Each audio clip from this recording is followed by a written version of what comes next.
Oh, again, thank you to all our resource persons and of course to the members of this committee for the swift passage. And considering that this bill has been approved in the 19th Congress.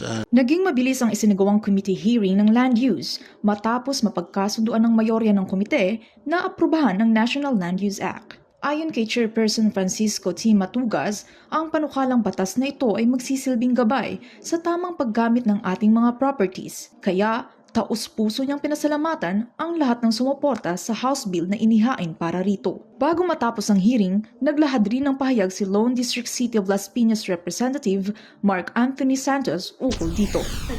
Ngayong ipinasa na natin ang committee report, hindi lamang tayo bumoto sa isang panukala. Bumoto tayo para sa direksyon ng ating bansa.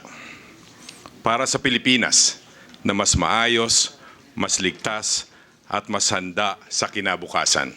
Dagdag pa niya, matagal nang hinintay ng ilang administrasyon at ng sambayanan ang batas na ito dahil ito ay isang matibay at komprehensibong pulisiya na magtatama sa magulong paggamit ng lupa at magbibigay ng balanse sa pag-unlad ng ating ekonomiya at kapaligiran. Para sa totoong balita sa bagong Pilipinas, Carms Magluyuan, Congress News.